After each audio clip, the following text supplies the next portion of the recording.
Okay, welcome back to our Play to End the Game event. In day two, we are focusing on the solution and what is it going to take for us to end the game of sex trafficking and sexual exploitation and protect children. Yesterday, we focused on the problem, and if you haven't seen that video, please go back and take some time to view that, because there we answer the question why we need to end the game. Why is it so important? Why is it critical that we end the game? And we showed how there's a direct link between the game of sex trafficking, the demand for commercial sex, and the exploitation of children. And that's the reason why we need to end this game, because children and people in our society, we're all losing in this game, but children are paying the heaviest price. So today we're excited about talking about the solution and what is it going to take for us to end the game. And what we need to take seriously is that the best way, the most effective way for us to end the game is by focusing on ending the demand for commercial sex. And when we end the demand, we will protect children from being exploited. Remember, it's the demand that's driving all of the behavior that fuels sex trafficking. We saw yesterday that sex trafficking is almost $100 billion global economy around the world. That is a powerful incentive to pimps and traffickers to continue to recruit and groom children into prostitution. And so when we end the demand, we will end the game and protect children. So the question then becomes, what do we need to do to end the game? And that's what we're excited to talk about right now. That is this holistic approach to ending the demand. What are the things that we can put in place that actually make this a reality? And so as we take this seriously, though, and we want to answer the question, how do we end the demand? It's important that we understand that there is this common belief that ending the demand for prostitution and commercial sex is impossible, that there's just no way that we can do that in our society. It's too big, it's too complicated. We're kind of resigned to the fact that the demand will always be with us, and there's nothing we can do to change it.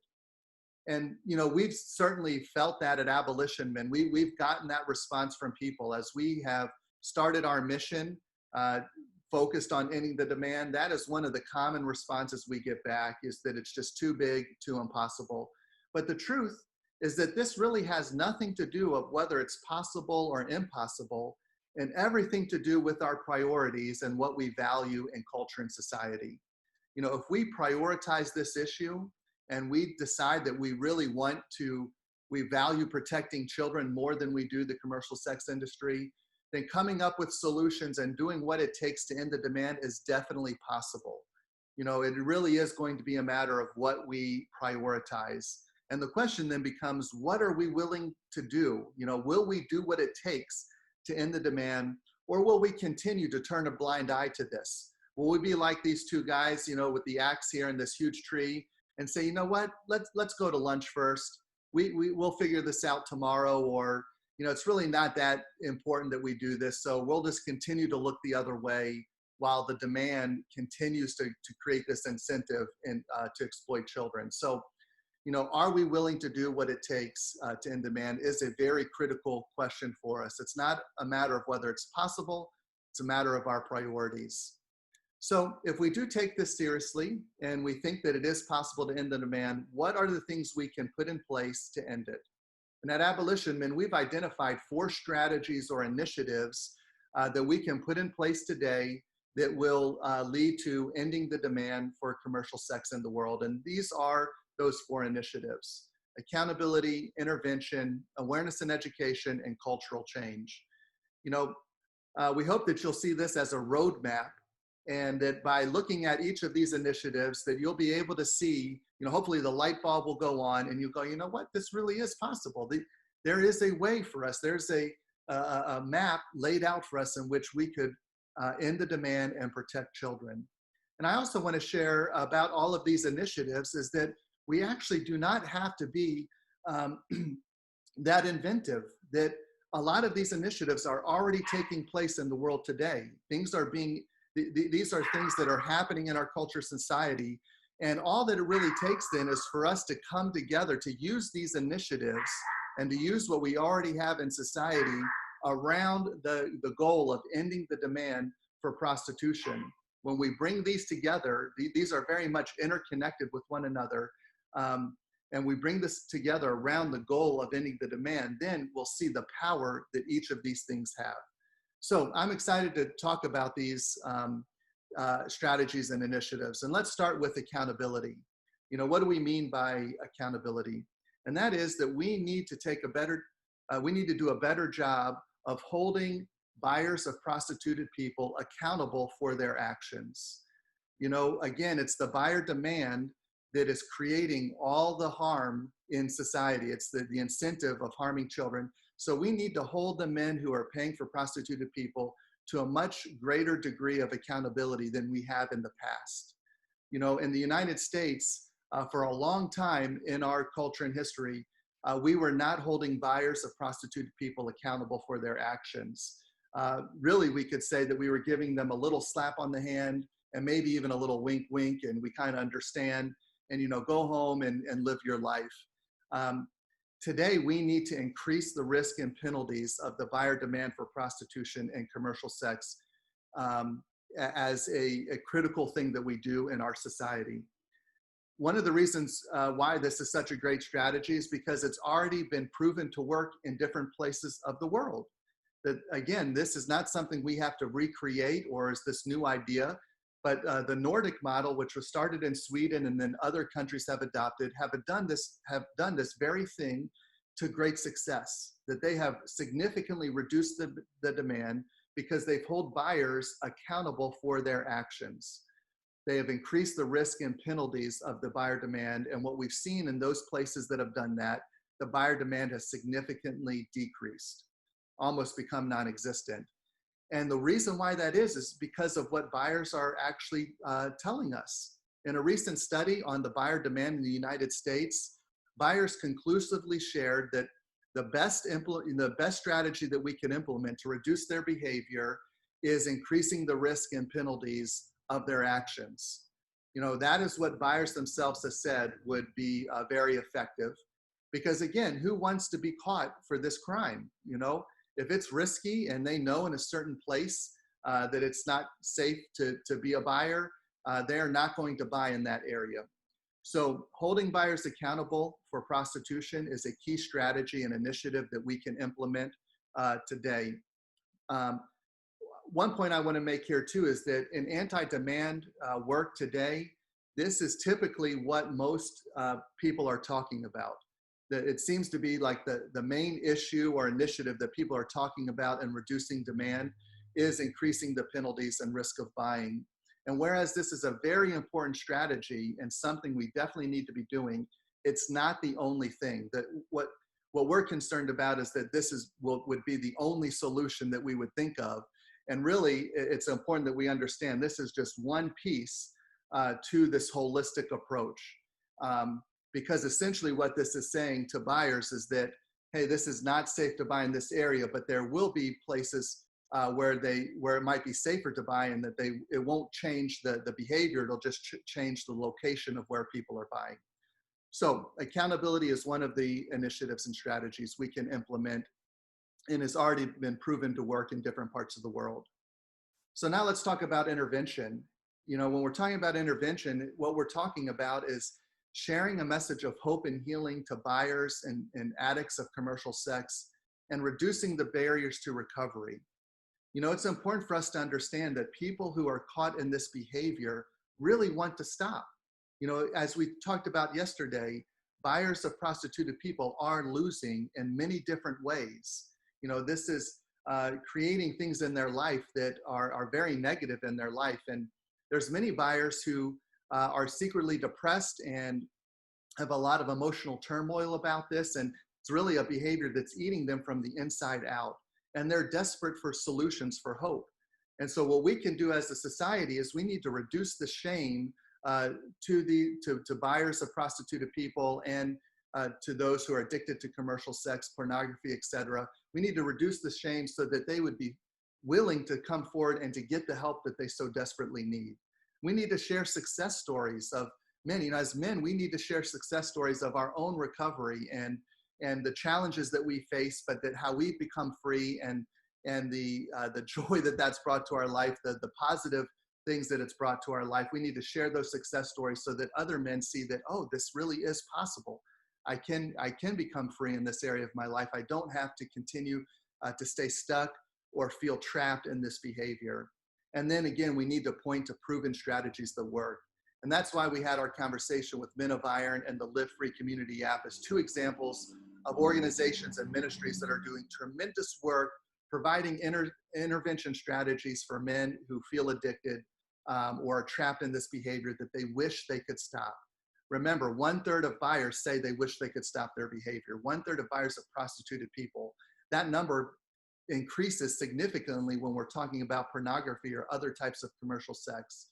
So let's get busy with the work of pointing people to strategies that will help get them free from the commercial sex industry, and they can live, happy, healthy lives. So now, awareness and education. It's important for us to take seriously the idea that the demand for prostitution and commercial sex does not exist in a vacuum in our society. It's not this separate thing in our culture and society. It's important to understand how this is integrated within our culture and society, very much interconnected in what we're doing. Because the demand for commercial sex is based off of normalized beliefs about buying sex. And those normalized beliefs have taken root and are growing in the hypersexualized culture that we all live in. And so it's important for us to understand how we in society can contribute to the demand for prostitution, pornography, and stripping simply by not challenging these normalized beliefs. And maybe in some ways, if we took a look inside ourselves, maybe in some ways we have kind of accepted these beliefs, or maybe we're even promoting them. Beliefs like prostitution is the oldest profession in the world, that it's a victimless crime, that it's just boys will be boys. These are things that contribute to the demand for prostitution and commercial sex. It's important also that we understand that no boy, it's amazing how we get this on the other side of this. I've heard it said in anti-trafficking work so many times, and because this is so true, that no young girl grows up wishing to be a prostitute. And that is so true. There's no young girl that is saying to herself at 12, 13, 14 years old, man, I can't wait till I'm an adult so I can prostitute myself, or so that I can be a prostitute. That just doesn't happen. There's a process of recruitment and grooming that takes place, emotional manipulation, coercion, all those things. That's how people become prostitutes. It's not because it was a free choice, something they were excited to do. It's because they had to be emotionally manipulated and controlled into it. And the same thing is true for the buyer demand. No young boy grows up saying, man, one day I hope to buy prostituted people. That's my dream or goal in life. No one wakes up as an adult man and go, you know what, I think I'm going to try this for the first time in my life. The truth is that they have been groomed and encouraged to do that through the culture and society around them, that they begin to interact with these messages and these normalized beliefs at younger and younger ages. And this has led them to then one day, desire this behavior or to take that step into then buying prostituted people. And many of those first-time buyers are doing it with a lot of fear and uncertainty. And so this wasn't something they just woke up one day and said, I think I want to do this. The normalized beliefs in our culture is creating that. And so shining light on the buyer demand problem in our world and the normalized beliefs that sustain it is a key way that we can end the demand in our culture and society. And so finally then, cultural change. And this is very much connected with awareness and education. What we can do through cultural change is raise the next generation to choose real relationships over the commercial sex industry. We need to raise our boys and girls up to know why it's so important and beautiful to be in healthy, real relationships with one another, because that's something the commercial sex industry cannot offer. The commercial sex industry actually offers a cheap, generic alternative to that actually does not bring any kind of fulfillment or joy or healthy things into a person's life. It offers something that is fake. And so for this next generation, this is where we have the most hope, is in the next generation of children. And for us as adults, the adult world around these children, it's up to us. We need to be more accountable and responsible the way that we're raising up the next generation to understand healthy sexual relationships and what that looks like. So one of the things we can do there is to help prevent early exposure to pornography. This is a serious issue in our culture and society in which younger and younger children are being exposed to really harmful content through pornography. And it's beginning to shape their beliefs about sex and what relationships are all about. And it's doing that in a very negative way that can lead to many harmful impacts in their life. One of those things is an increased risk for buying sex when they become adults. So helping prevent our children from being exposed to pornography at younger ages is a huge way that we can combat the demand for commercial sex in our culture. And then we also need to realize that it's not boys will be boys, that this isn't a natural part of who, again, men and boys are, but boys will be who we raise them to be. You know, I think about my own life and being a young boy growing up, the influence my grandfather had in my life, the relationship that he had with my grandmother was so inspiring to me as a young man. I remember just seeing that as a wonderful model of what a healthy relationship looks like, the way, and to be able to observe my grandfather, the way he loved my grandmother and supported her and served her and was committed to her was such a great influence in my life. And that's true for all boys. Our boys need to see healthy models of relationships, and we need to be able to talk with that about them and help them understand what real healthy relationships look like. And so it's going to be through these 4 initiatives, and I know I was not able to go in depth with all of these. This really is a conversation starter. But what we hope you see through all 4 of these initiatives, that ending the demand for commercial sex is possible, and that these 4 initiatives create that roadmap for us. So of course, like anything in the world, it's one thing to know what we need to do, and it's another thing to do it. You know, there is going to be hard work involved. Certainly there is a path and a way forward for us to end the demand, but putting in the hard work and doing what it will take to end it is another thing altogether. And what we want to share there is that's why we all need to be in this together. It is really going to take all of us. So we do identify men as a key demographic, but again, it's going to take all of us, male and female, faith communities, social service providers, parents, grandparents, guardians, teachers and coaches, local officials, including law enforcement, and artists. So all of us working together can absolutely end this. And so if you believe that, we hope that you'll stick with us throughout the rest of today and tomorrow. We're going to be talking about the next steps and where do we go from here.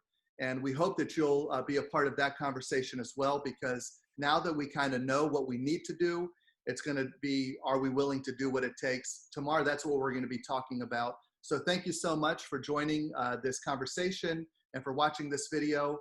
If you have any questions or comments, please feel free to share through our Facebook page. You can private message us, and we're looking forward to keeping this conversation going. Thank you so much.